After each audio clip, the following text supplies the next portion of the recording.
morning. Partly, yeah.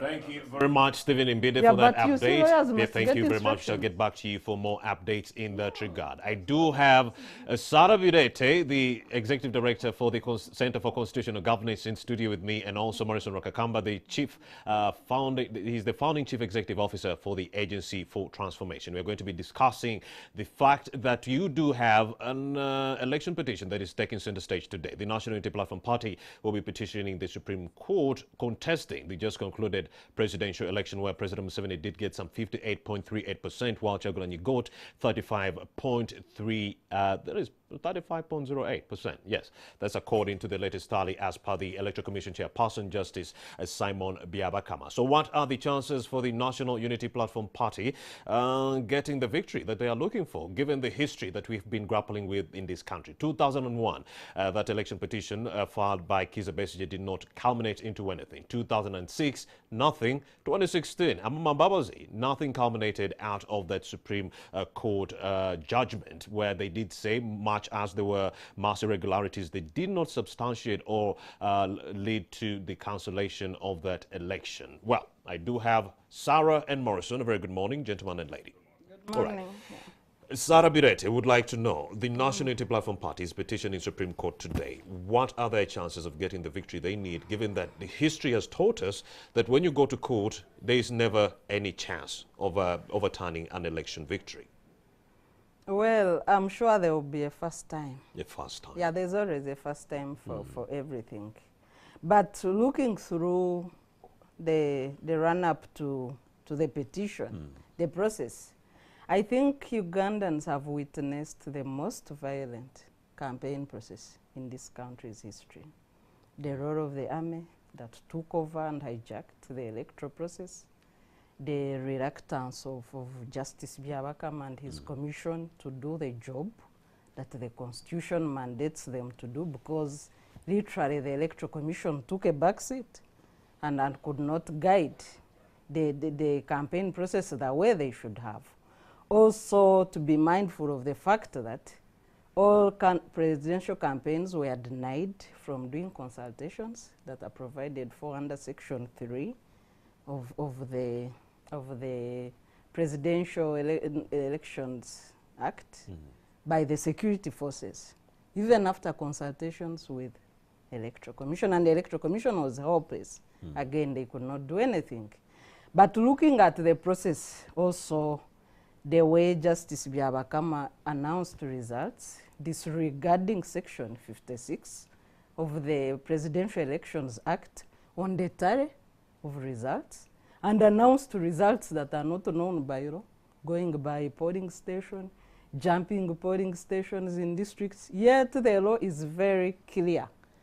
Each district returning officer must submit full results of that district with a district tally sheet that the Electoral Commission then announces. So if the district tally sheet, which is one page, sends a summary, of course with details, sends a summary of the scores per district, where do you get the details per polling station that you announce there and then?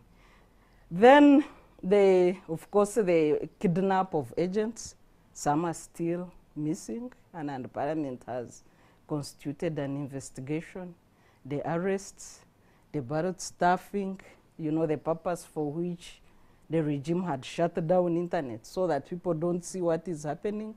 So far, we have all seen what they were hiding by a shutdown of internet. So if this evidence gets to court, and another important offense that was committed in this election, the statement that Honorable Chagulanyi was funded by LGBT groups. The Presidential Elections Act is very clear. You do not make a false statement against a fellow candidate. So I hope that the NRM have evidence submit to support the allegations that their candidate kept making. And the agents on several rallies that Bobi Wine is funded by gay groups. I hope they have that evidence. And an important factor, Sarah Birete, that you didn't mention, the extrajudicial arrests of the NUP supporters. Yes, of candidates, of supporters, of agents, and killings. It was not just arrests. We have kidnaps, we have arrests, and killings of NUP supporters. There's a boxer, Joseph Lubega, who was arrested by military men and released on January 23rd. That is last week on Sunday? Yes, he was released. Yes, and as a matter of fact, Wandega police is still holding declaration forms to a tune of up 10,000. And when the NUP lawyers approached the DPC, to see the charges that their agents were charged with, he said, no, people were brought here with declaration forms.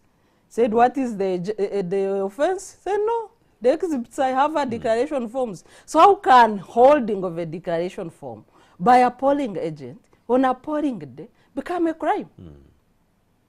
So given the factors I've just narrated for you, Sarah Birete, what do you make of statements coming in from NRM stalwarts who are saying this was the most peaceful election in this country?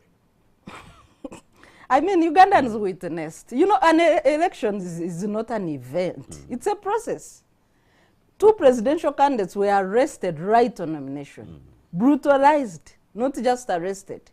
One of them was arrested in front of the nomination center. Another one picked from his party offices, together with their agents. So how can you say that this election was the most peaceful? We attempted to do a pictorial coverage. Day-to-day pictorial coverage of this campaign, right from nomination. It's published on our online handles. If you pick the pictures, you know, people say a picture speaks 1,000 words. If you just go through a collection of pictures, day-to-day detail of this campaign process. Honorable Muriat was tear-gassed 43 times while going for officially gazetted campaign rallies. Bobi Wine slept on the roadside 3 times. Bobi Wine was arrested twice. Amuriat was arrested 10 times, charged twice in court. How can you say that this campaign was peaceful? How many people have been killed?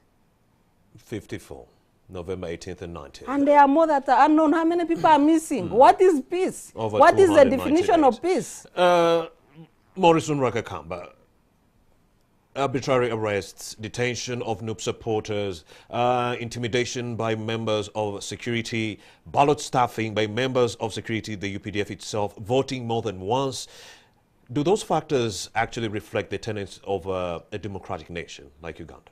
Well, I think, Busiku, certainly there are exaggerations. Exaggerations, explain. In terms of your statements, because I have seen videos, I think captured from NASA or some other place, you know, of elections, you know, booklets, these voting booklets, you know, voting NRM, NRM, NRM.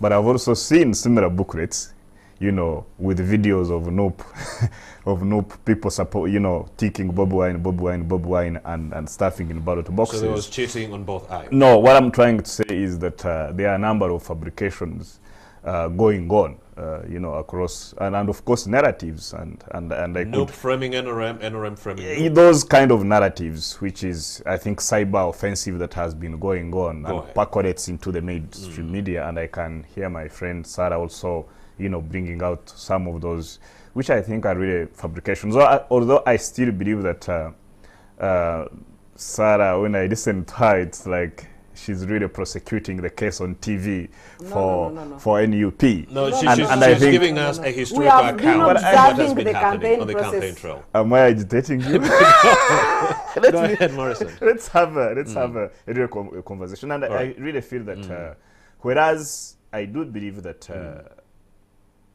previous elections in this country and this election, you know, presented us an era of challenges.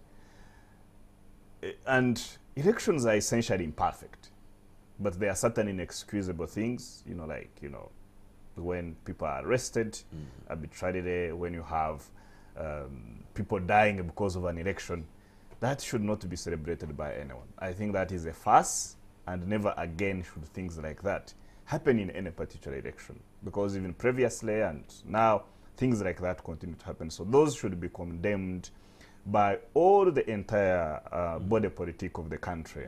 And this violence is really not partisan. I told you that when Honorable Nabila visited the FDC offices, she was commandeered. I told you that when Dr. Chiza Besigye visited Bulange, People Power supporters, then it was not yet NUP, they stoned Chiza Besigye. So there is all this confusion. So this is why I do believe that as a country, we need to step on the balcony, get off the dance floor, and reflect in terms of how we want to perfect this democracy. You know, since post-elections, I have seen, for example, statements from different groups. And one of the notable ones was, you know, by the, you know, United Kingdom, the Great Britain African Affairs Minister, Honorable James Dadridge, who said that the election in Uganda was relatively calm in spite of all these other aspects, because certainly there is no perfect election. But if we are to go into, you know, the case really of NUP vis-a-vis NRM, I think if you look at the elections map, I think that NUP and Bobi Wine are not going for a victory in court. Why? What they are looking for, in my view, is sustained hope. They are actually playing politics, but using our courts as a theater to, in a way, keep their supporters optimistic and hopeful that this election is going to be, you know, overturned, and that Honorable Kyagulanyi is going to be sworn in May, which I don't think is really. So it's like you're saying they do not have evidence, and they just want the politic in court. No, we shall see the evidence, but this is my view. I think they are trying to sustain the hope, and that maybe this is going to be overturned, and they are singing elections fraud, and we have seen how Donald Trump also, you know, used that election fraud, and eventually you had, you know, the march that attacked the Capitol. So you want to keep, you know, your supporters fed on that kind of narrative, such that you keep the hope and you keep them inspired. So I think they are using the politics, you know, in our courts. You know, they are using the courts as the theater to keep their political momentum. Because if you look at the you know, elections map in the country, where Bobi Wine won massively, for example, in central Uganda, you can see that even his MPs performed very well.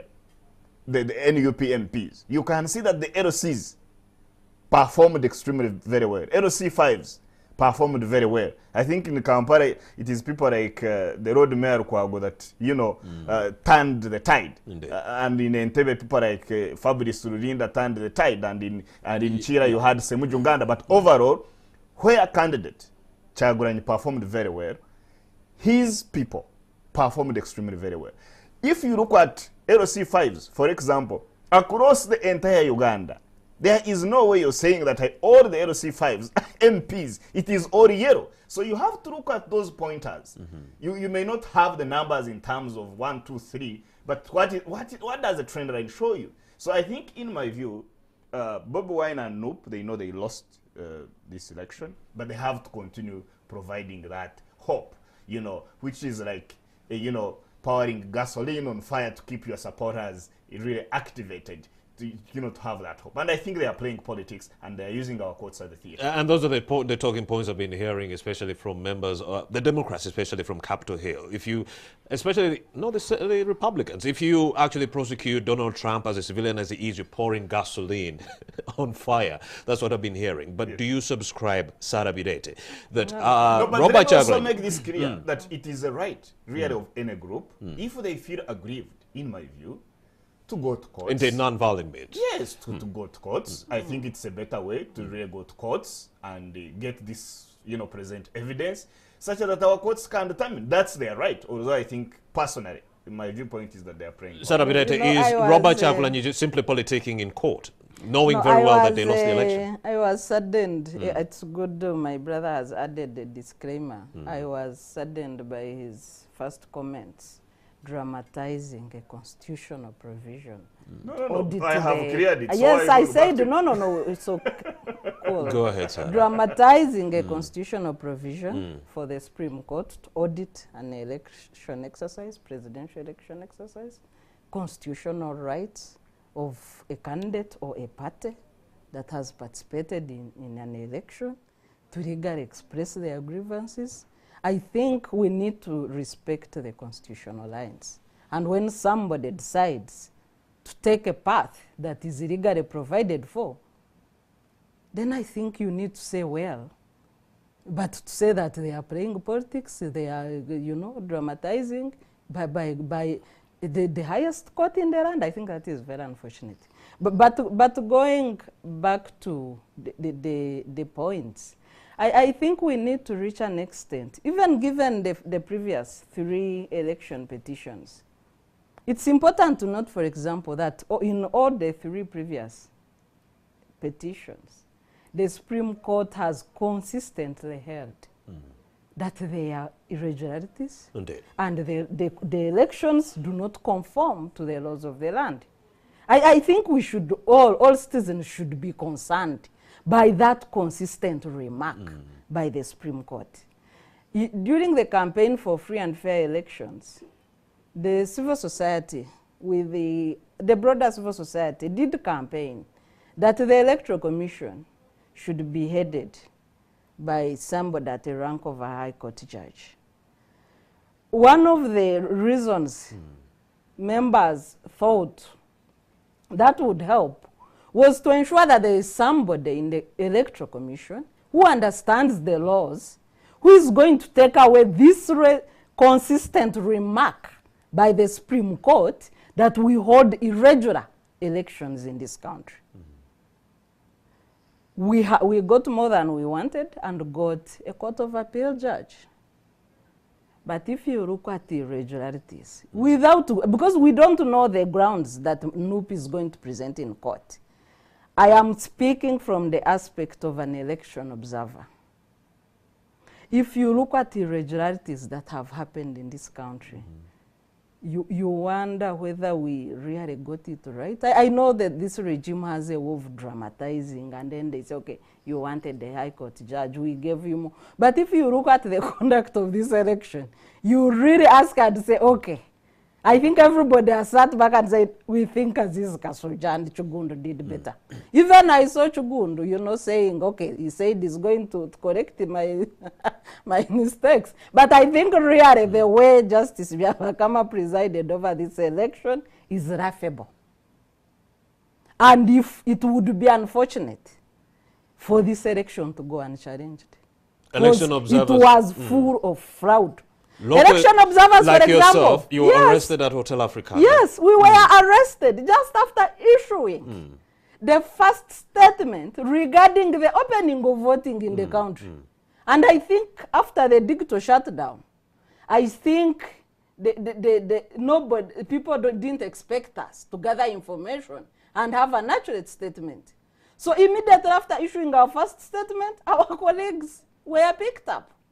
The data center that was used to collect information from the countrywide observers was dramatized as a data center. People are still responding on bond charges for observing elections. First they said we observed elections illegally. Who can observe elections illegally? We are fully accredited by Electoral Commission. Then somebody says really. So without election observers. These events, really. I think we need to sit back and say, okay, campaigns have ended. Can I reason as a citizen? And I want to invite and join my brother Morrison. Campaigns have ended. Can you reason as a citizen? For example, in this show. All right, Morrison Rakakamba, you wanted to make a submission. Because you see, there is this self-effecting, kind of tendency from people who I think belong to a certain persuasion to believe that if you don't agree with them, then you're actually thinking in a reverse gear, which I don't think is true. What I believe is that we are all citizens, really, of this country, and we should have opinions. They may not necessarily be in convergence, but I think this is what makes us really a democracy that is moving forward, where we can have a conversation, disagree, but in a disagreeable way. So we don't necessarily have to agree, but we have to look at it. So you are not more of a citizen than anybody else. We are all citizens. I needed to first clarify that. Go ahead, Maurice. And really, having said that, you know, let me also say that in an election, it is very important to keep really transparency. This is why some of us never supported the idea that you blanket the country and shut down, you know, the internet. Because the cost, in my view, of creating a doubt in a process may be much higher than if you left, you know, the process open such that people can see, follow what's going on.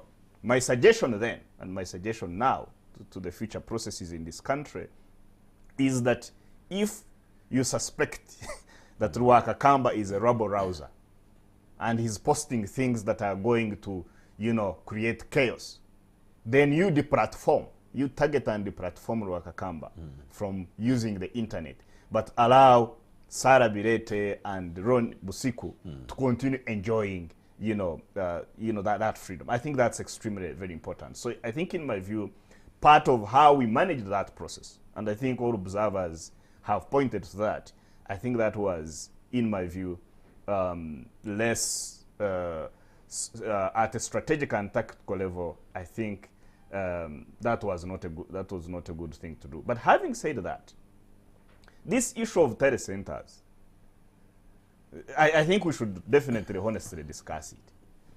Because whereas I agree that the media should announce results, because media by its nature is independent. You can have some media actors, some journalists operating in some way that is not independent, but by the practice, and perhaps, I don't know whether their media is expected to be independent. So they are supposed to read results, you know. But if you have some other groups that could be partisan in nature, having their own telecenters and announcing different results, you know, perhaps to create a certain sentiment, like the theater to create a certain sentiment. Or to show oversight of what is really happening. You see, oversight, the media, you can do it because you are independent, okay? But even the media houses didn't have internet. We were actually being fed by Biabakama. No, I know that media houses. I was at UBC, I was at NBS, I was here. I would actually come here to access WhatsApp during that shutdown. So the media is expected to be independent. So that's why across the world, the media, you know, they pick these results and even announce the winner. Besides those other bureaucratic legal processes of your but if you have partisans either in Najana Nkumbi or Magere or Lila somewhere, and they're announcing their own results, that can put a country in disarray. So I think that is and that's what warranted the internet shutdown. If I may give a not necessarily. All right, you're going to give me a submission, but we do have some adverts to play. Thank you very much. We'll just get back to you.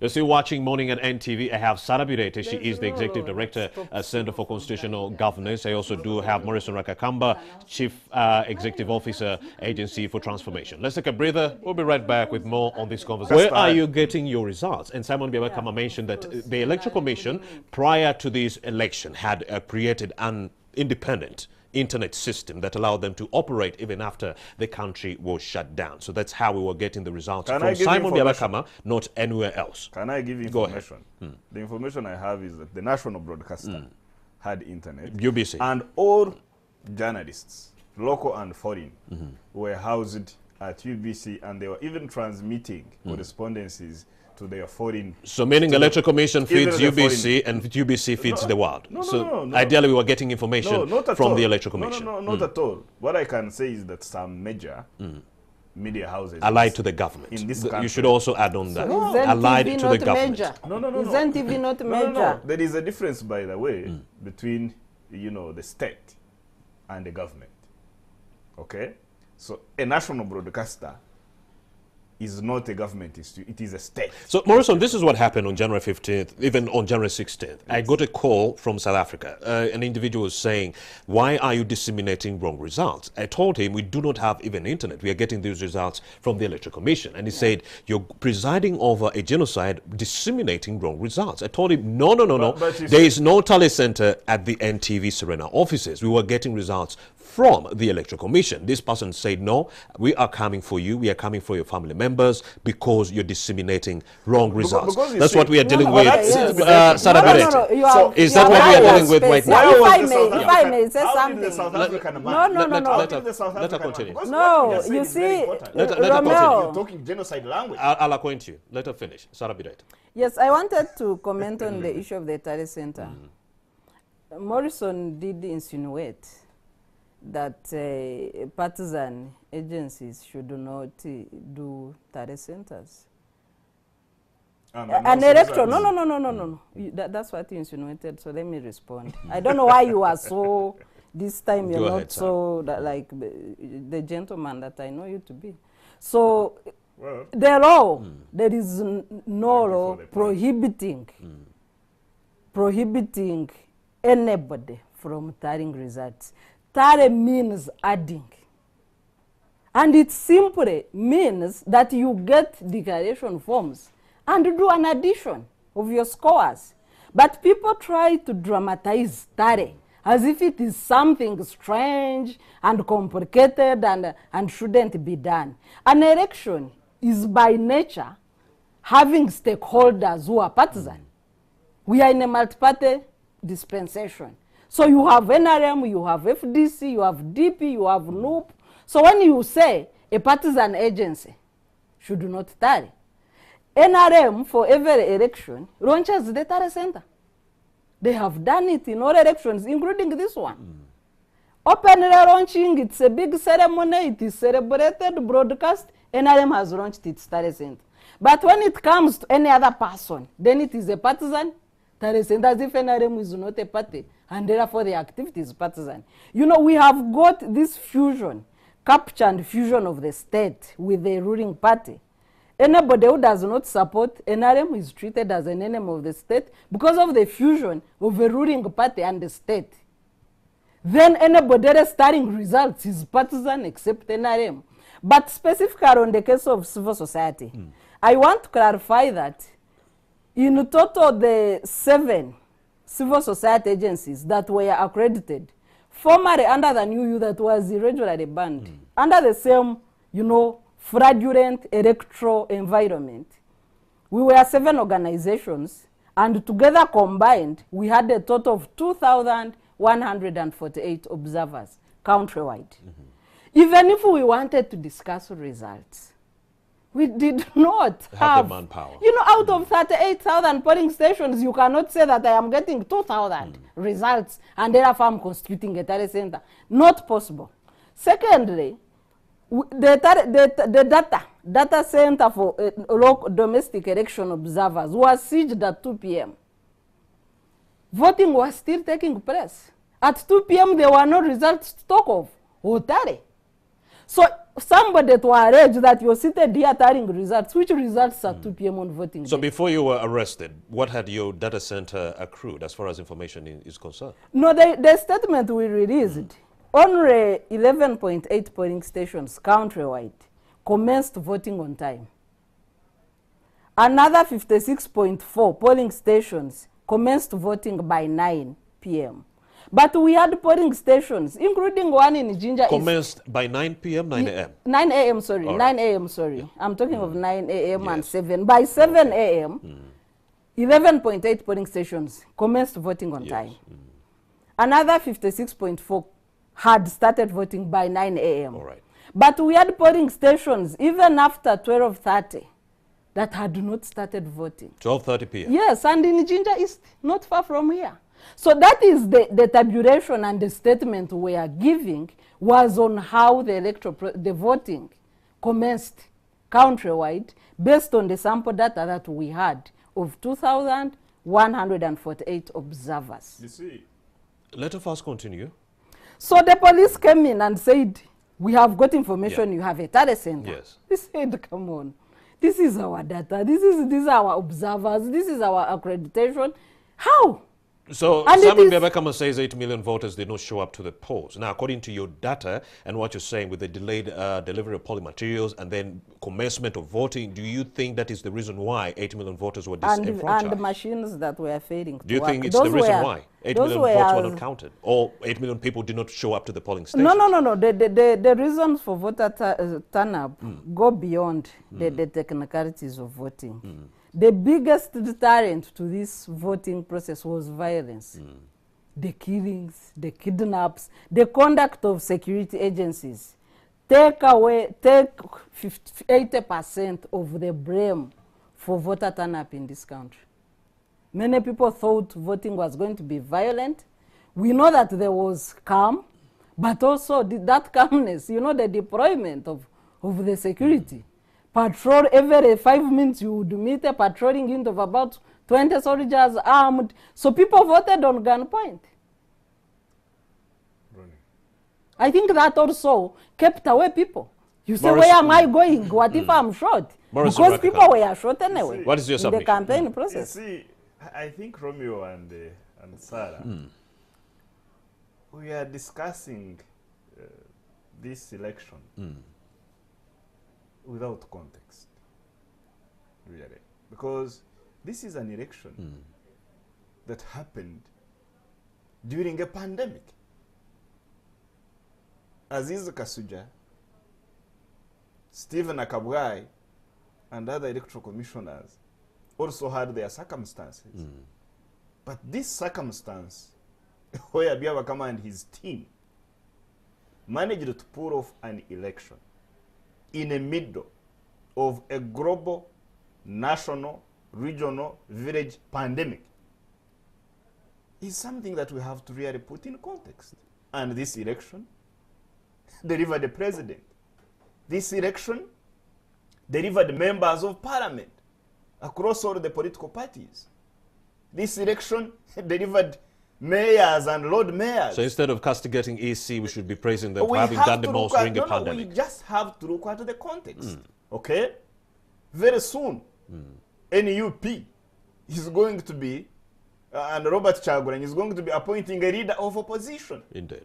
Who me and you, I think the office of the leader of opposition controls, you know, over 40 billion shillings. There's a lot of money. You know, per annum. We have an NUP that is going to be appointing a chairperson of Public Accounts Committee.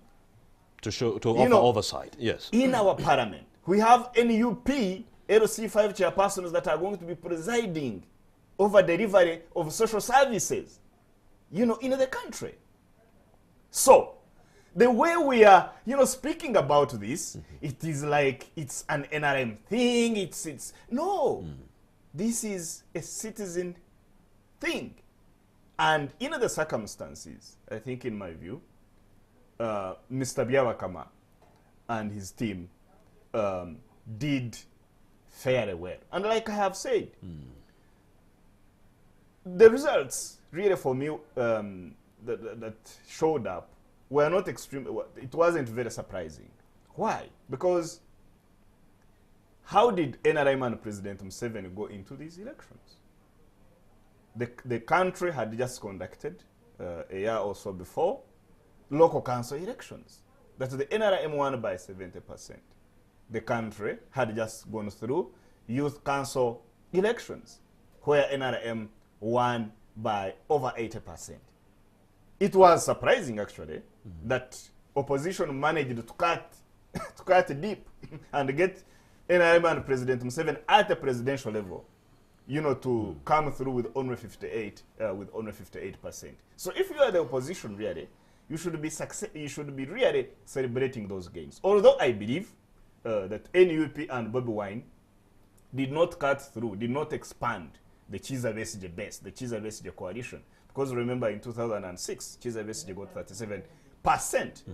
Bobi Wine and his NUP did not manage to get the 37% of the voting. And by the way, on the voter turnout, the fact that we almost got 60% of voter turnout in the middle of a pandemic, people can talk of other factors, but people are fearing for their lives to go in those lines.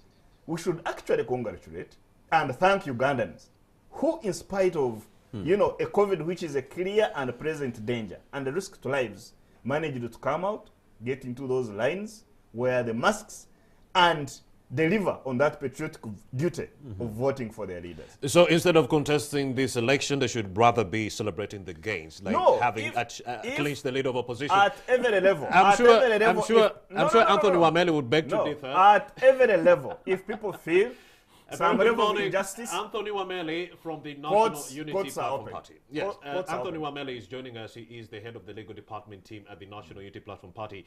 Would like to know what his submission is on some of the allegations that have been made right here on this show. A very good morning, Bide. What is Anthony Wameli saying?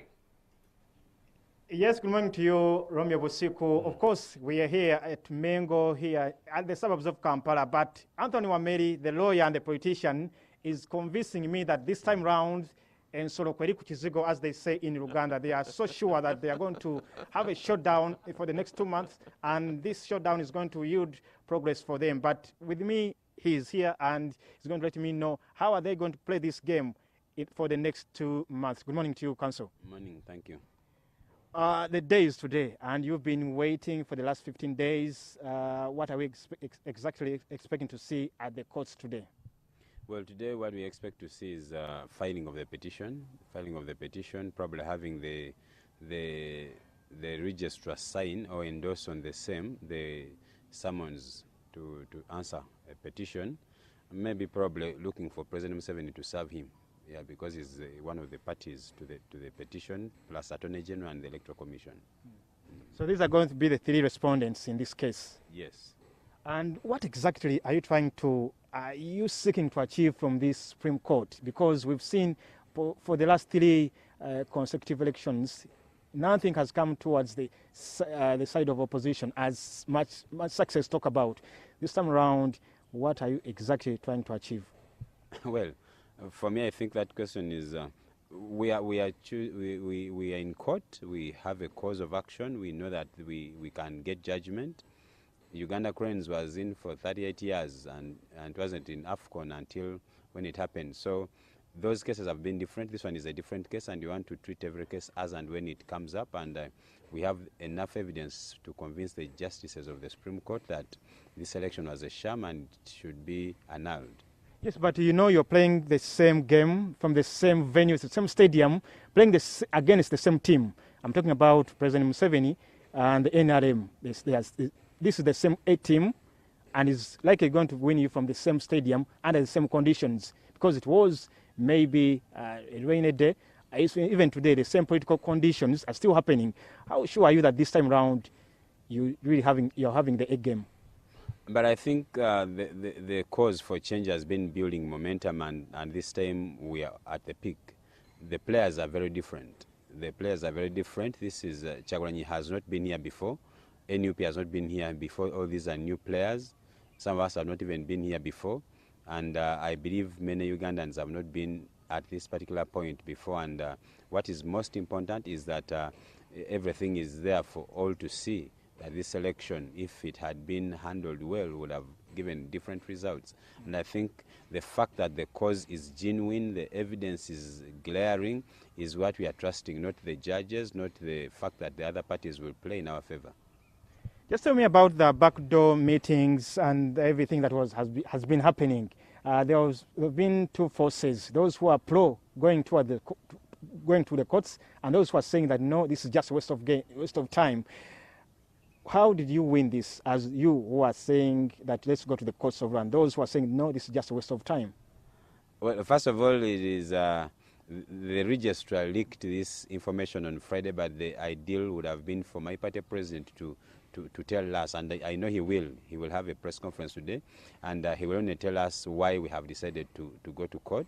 But ideally, the entire team is now in agreement that we have to be in court, and this is part of the struggle, because with change you have to do everything that you are able to do, especially within the legal and constitutional circles. And so background stuff that is already past, we are now here, and this is what we are doing today. But you are taking a road that many of you have been opposed to. I'm talking about when you win, like for example, when you won that NUP case, whether it's illegally with a registered party, many of you were chest thumping. But when you lose a case, then you say that the courts are being overrun by the president, run by Museveni, is the one who appoints these judges, and you show lack of interest and confidence within the judiciary. But now you're still running the same course of law. When you lose this case, then you say that these are just 7 judges. First of all, you need to know that NUP is a law-abiding party, and its members are peace-loving Ugandans who want change. We really want change, and we want good change, and this is the only platform we have. If there were other options, we would have taken them. Museveni took other options which we do not want to take. So as long as these are the only options, we shall continue pushing them, and this is just one of those things that you have to keep doing. But like I have said, here we are. When the case came up against us, the NUP case, many people deserted us. Many people said we will not succeed. But you see, like I have said before, our confidence is not in the system. Our confidence is in the cause. And I think that is why we are here, and we shall be here doing exactly that until the cause pays off, because it's a weight of the cause that we have to rely on, not because Museveni will do us any favors. I know that he can only do some things up to some extent, and at some point he will be limited. Let's talk about the key tenets or the key factors that you're going to use as the basis, the evidence you're going to adduce before the courts of law. How strong, what's the weight of these tenets, these factors you're going to push? Because you never know, you may have a knockout from the courts of law. First of all, everything is being unpackaged. We have done a lot of work, but you just have to be sure that violations upon violations on a daily basis and across the country. So that is plus other things. I do not want to go into the merits or the evidence. You can for now, because the court is not yet, the case is not yet before the courts of law. We're still discussing that something that is just within the public forum. You're free to say what exactly you are basing on before the courts of law. For example, if you talk of a free and fair election, you know that over 1,000 NUP supporters are in prisons. Not any other person in Uganda, but NUP supporters. And this was confirmed by Edward Ochom, the police officer who saw an affidavit the other week when we were applying for Chagulanyi's habeas corpus. He confirmed that over 880 NUP supporters are in prison. Some of them have been in for so many months without trial. Some of them are coming to Makindye today, allegedly being found with firearms while in prison. So then you talk of Chagulanyi. Chagulanyi has a whole story to tell right from the time he aspired to be president on a daily basis. He has violations against his life, against his family, and against his supporters, plus many other atrocities. So this is a campaign where we have had over 100 people murdered and no account. We have so many people killed before even the election setting. So I think the facts this time are so grave and so overwhelming that one will want to look at that. We have issues with the National Voter Register. You're going to see so many ghosts in that register, and without a clean voter register, you cannot have a free and fair election, among other things. I think when you unpackage that in court, everyone will be able to see. But these issues you are ironing out were some of the recommendations from the Supreme Court in 2016, but still, you agreed to go into this election. Yes, at least some of the electoral reforms were put to Parliament and were passed. But again, you were, as opposition, you are still opposed some of these guidelines and some of these, the environment. You are not so comfortable with it. But still, you agreed to go into another election upon advice from some leaders like Dr. Kizza Besigye was telling you, this is just a waste of time, and you still went into this election. And now you're coming, crying foul for a process that you knew that was not going to be free and fair, according to you. No, we were very deliberate upon everything that we were doing. And for example, how would we even be here? How would we even have locus in court if we did not participate in the election? How would people know that that the Uganda police force and the army are murderers? That they kill people? That they arrest and detain people without trial, that they do all those as much as they've been doing them. The magnitude has been exposed this time, and the only way for us to do that was to participate. And like I have told you, we are in Uganda, we are under the laws of Uganda, much as are being administered selectively and with persecution, but there was no other way for us to be here until we participated in the election, and we were very deliberate about that. It's not about someone advising whether or not an election can overthrow, can change a government. I think it can, and that's why we are here. And when we talk about court, you know, we have examples in Malawi, we have examples in Kenya and other areas, and that's why we want to believe and even convince the Ugandans, as we shall do, especially during the evidence adducing in court, that this is a noble cause that we have embarked on. We are deliberate about it, and we are going all the way. Okay, but also when you bring those examples, Malawi and Kenya, we see that the environment is not the same. When you talk about the independence, according to, especially from different circles, like here in Uganda, many say that the bench as it is constituted right now, the 10 justices of the Supreme Court, when you look at them, you have confidence that if they give you 7 or 9 of them, or even 10, you still, those justices will sit on their bench and say this election was a sham. Do you see that coming? Well, the judges have their role to play. Our role is to put everything to them, and our role is to make everyone in the world see what we have put to them, and then whatever they decide is up to them, because this is their country. They are not aliens, they are not foreigners, they are Ugandans. They know what we have been through, and I believe they should feel the fatigue of the court letting Ugandans down, and I think this time they can act differently. Our confidence is not in them, our confidence is in the cause, our confidence is in the evidence, our confidence is in what everyone is going to be able to see that transpired from the time Kyagulanyi aspired to be president of Uganda, and from the time Ugandans set the roadmap to change leadership as is mandated under the law. One of the issues you're talking about is the military involvement into these elections. But remember in September 2017, when you moved to Mbale in the Supreme Court, still the military or the armed forces were saying that they came in just to give support to the Uganda police force in this election, and also the Constitution gives them that mandate to go and at least beef up security, help the Uganda police. This is likely to be a knockout before the courts of law for you. Well, if they came in to help, there is no provision for that in the Constitution.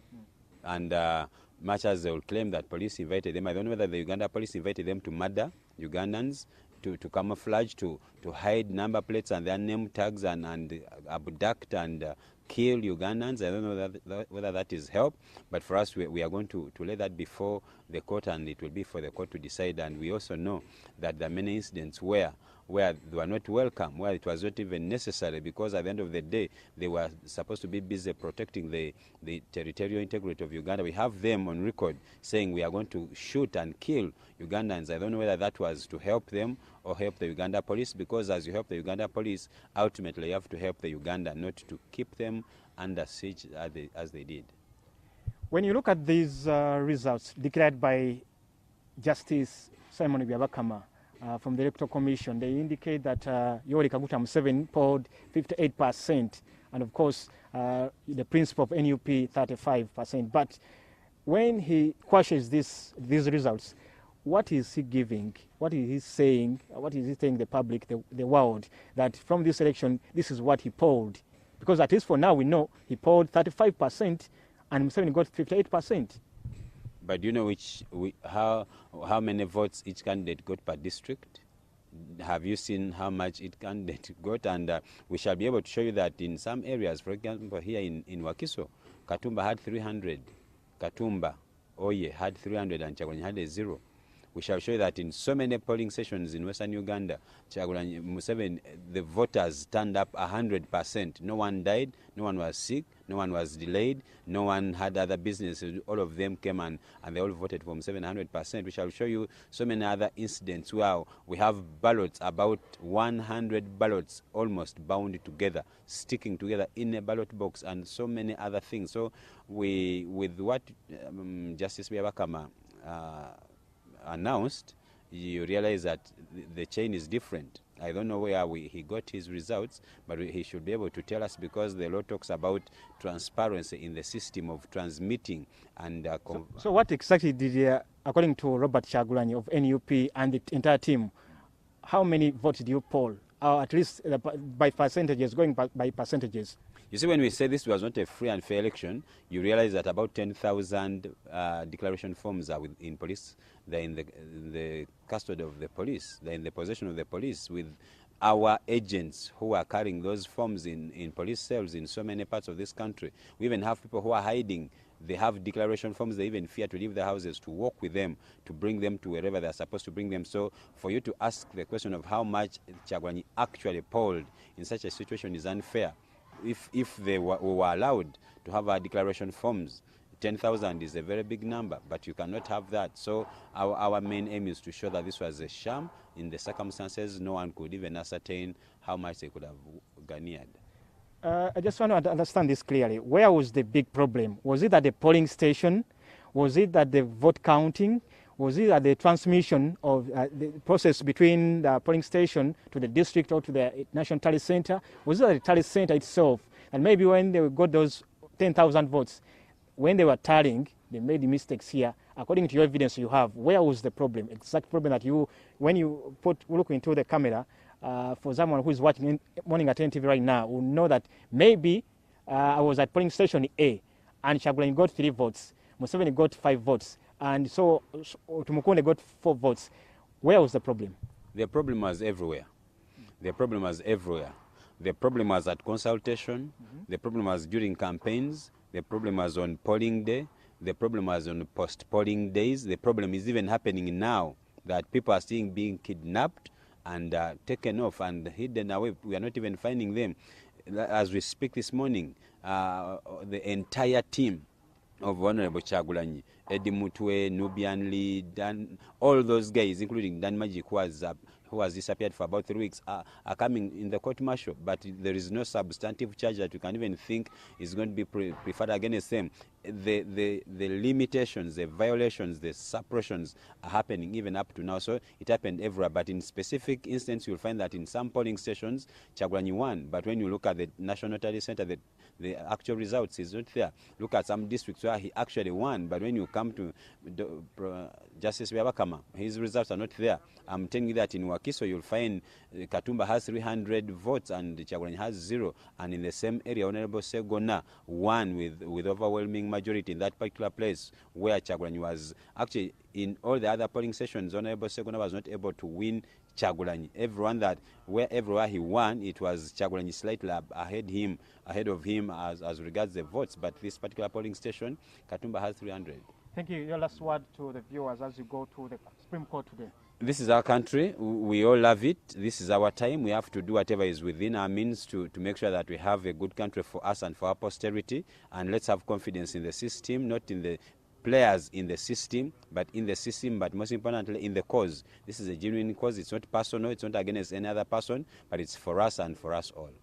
Thank you so much, Counsel Wameli Anthony. He's a politician and a lawyer, and he's today with other lawyers moving towards the Supreme Court to petition the Supreme Court over the just concluded recent elections. This is Morning at NTV. Stephen Mbide from First Wechuga, handing it to you, Romeo Busiku. Well, thank you very much, Stephen Mbide, and that was the head of legal at the National Unity Platform Party, Anthony Wameli. So we await to see what shall culminate out of that situation, the Supreme Court petition, the 4th in this country. Sarah Birete, is this a time more than ever that we should be talking about dialogue? Because you do have people who are, planning to wreak havoc in this country. Ban Kampala, ban Uganda on the 3rd of February this very year. That's according to the Ministry of ICT. Between 3rd and 7th, unscrupulous individuals plan to ban this whole country. So now more than ever with the Supreme Court petition on Monday, should we be talking about dialogue as we wind up? Well, I think it's important for a country to generate consensus on how the people should be governed. In 1986, we had the Ruwero consensus. But even Ruwero itself has moved away from that consensus by voting opposition.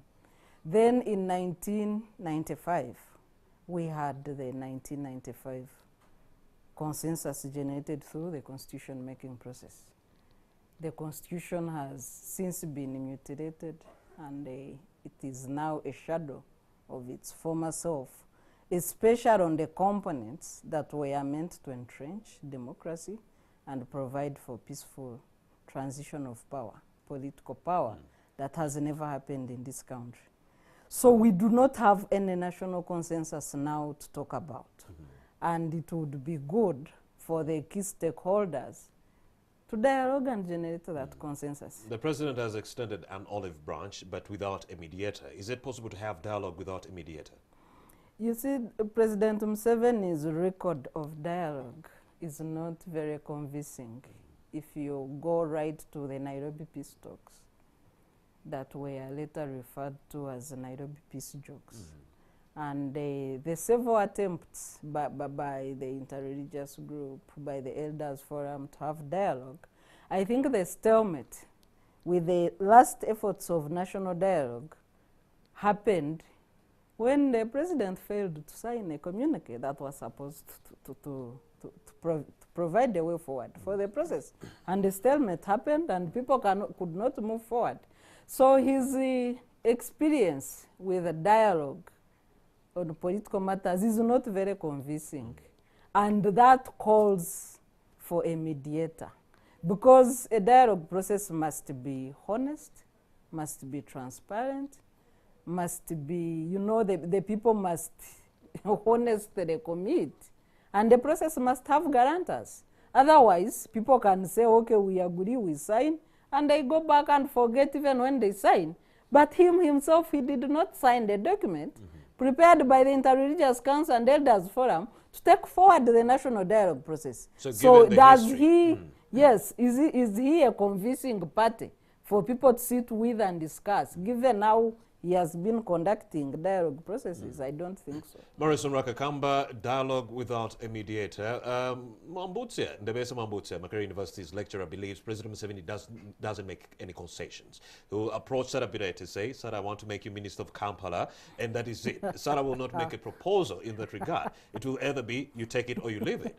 Is that dialogue in any way? No, I think the challenge for the dialogue process in this country is that actors within the dialogue process have always looked at the positional aspects, not the principled aspects. Because all of them are going in because I want to be this, I want to be the one to be a president, I want to be a prime minister.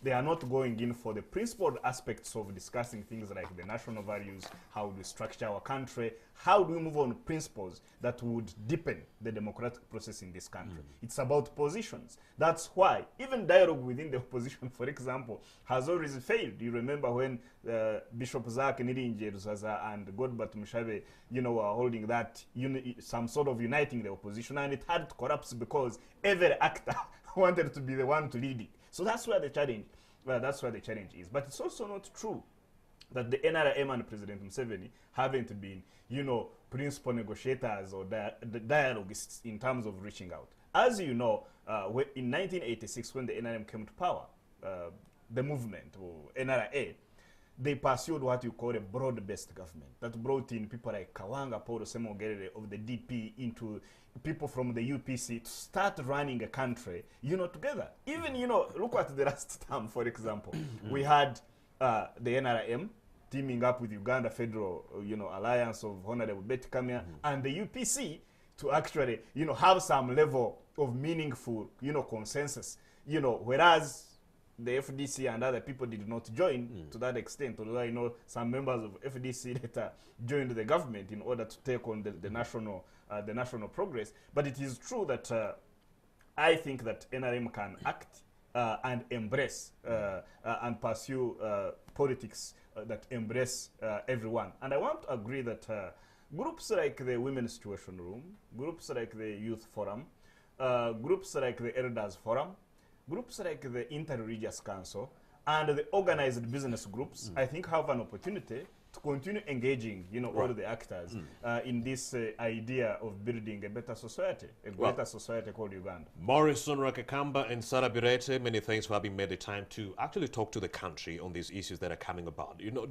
Talking about this is one thing, and then, keeping quiet is another. There are people who are looking for answers right there at home. And so thank you, Morrison and Sarah Birete. Always a pleasure. All right. You're still watching Morning at NTV. I'll just take a look at the day's reader. We did ask, I am as small as a micron, stealthy like a spy, and I have always been caught. What am I? The answer is a virus. And to those queens, kings, boys and girls who are celebrating your birthdays on this particular date, the 1st of February, happy birthday, but be